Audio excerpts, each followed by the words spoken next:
Então, exemplo 4.10. Os pilotos de caça se preocupam quando têm que fazer curvas muito fechadas.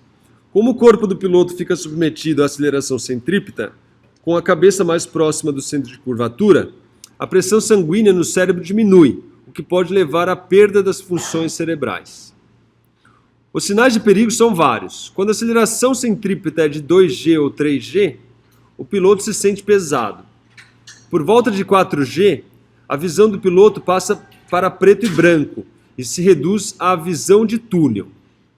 Se a aceleração é mantida ou aumentada, o piloto deixa de enxergar e logo depois perde a consciência, uma situação conhecida como G-LOC, da expressão em inglês G-Induced Loss of Consciousness, ou seja, perda de consciência induzida por G. Muito bem, então tá aí um pouco de lição de aviação. Agora vem a questão de física. Qual é o módulo da aceleração em unidades de G para um piloto cuja aeronave inicia uma curva horizontal com uma velocidade VI igual a 400 na direção I mais 500 na direção J, metros por segundo, e 24 segundos mais tarde termina com a curva com uma velocidade VF igual a menos 400 I mais 500 J metros por segundo. Bom, como é que a gente vai fazer isso aí? A primeira coisa que a gente tem que fazer é supor que o movimento é circular uniforme, tá certo? Então vamos supor que em todo momento ele está aí com aceleração tangencial igual a zero, tá certo? Então não tem, a velocidade angular do cara é constante. Muito bem. Em relação a essas velocidades, você vê que inicialmente estava com 400i mais 500j e a velocidade final é menos 400i e mais 500j, tá certo? Bom, se a velocidade trocou de sinal, quantos radianos ele andou? Imagina que então, estou aqui, está aqui a minha trajetória da aeronave, tá certo? Então, inicialmente o J é um pouquinho maior do que a condição, do que o eixo X. Aqui é o meu eixo Y e aqui é o meu eixo X. Então ele está um pouquinho a mais, aqui ele está mais ou menos aqui, ó. Ah, mas é a velocidade, não é a posição. Ah, então vamos analisar a velocidade, está em 400i e depois 500j. Então, a minha velocidade, vamos fazer um gráfico da velocidade aqui, ó, e não da posição. A velocidade é uma velocidade que tem 400 na direção I e mais um pouquinho maior em J. Então, uma velocidade assim. Tá certo? Ou seja, ele está mais ou menos por aqui, ó, para que a minha velocidade seja exatamente igual a essa aqui. Tá certo? Todo mundo concorda? Olha que o vetor velocidade, ó, aqui é 400 e aqui é 500. Então, o meu vetor é um vetor assim, ó. Se esse é o meu vetor assim, então necessariamente ele tem que estar aqui para ter um vetor nesse sentido. Isso considerando o movimento anti-horário, certo? Poderia considerar esse cara aqui também movimento horário, tanto faz. Beleza? Sim ou não? Muito bem. Aí depois no tempo t2, a velocidade inverte. A velocidade agora, esse aqui é no meu tempo t1. Aí no meu tempo t2, a velocidade agora é menos 500 e menos 400. Ou seja, a minha velocidade está, menos 500 é em J e menos 400 em I, então a velocidade está aqui, ó. É exatamente o contrário dessa. Então, necessariamente, ó, para ela estar contrária, essa aqui é a posição no tempo t2. Essa aqui é no tempo t2 e essa aqui é no tempo t1. Ou seja, quando a velocidade inverteu, né, completamente, se o módulo da velocidade, aliás, o módulo não, o vetor velocidade inverteu por completo, ou seja, mudou o sentido, está na mesma direção, mas o sentido contrário, ele deu então... Qual foi o deslocamento aqui? Pi, né? Meia volta.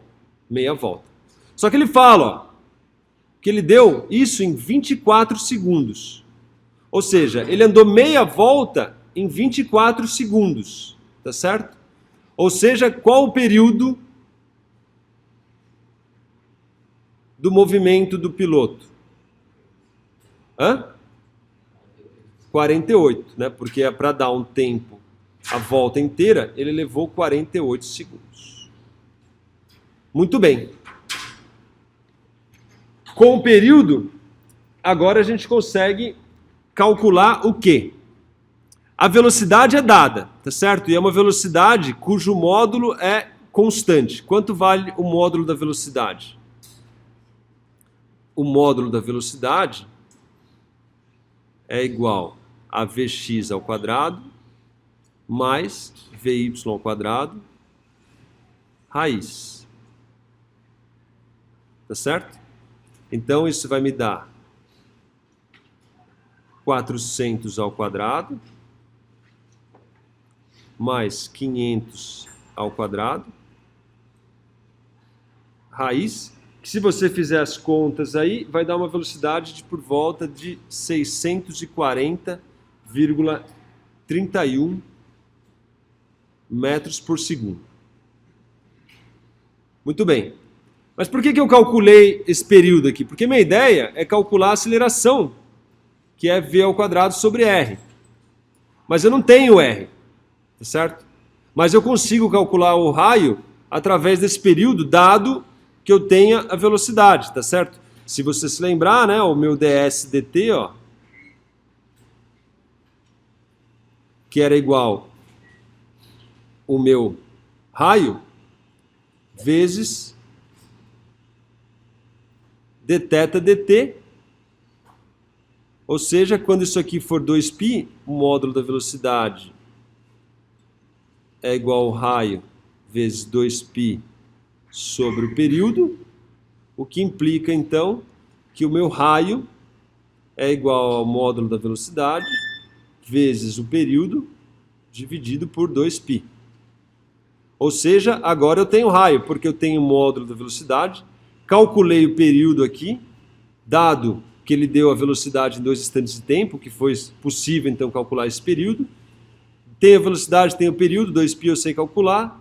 Se você fizer as contas, você vai encontrar um raio que é dado por, 4.894 metros.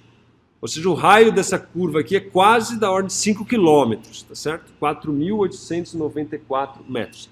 Basta substituir a velocidade, substituir o período e dividir tudo por 2π.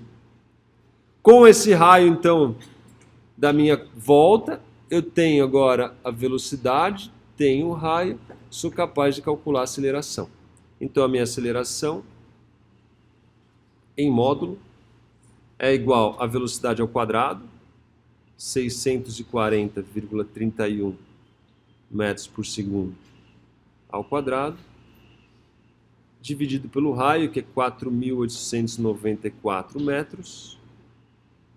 Se você fizer as contas, você vai encontrar uma aceleração que é da ordem de 83,7 metros por segundo ao quadrado.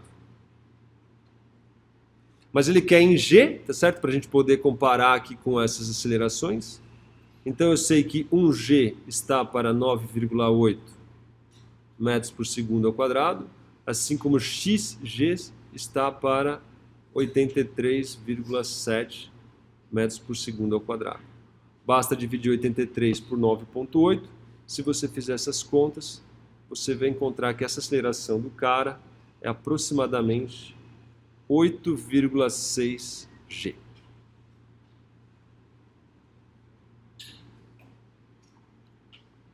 Ok?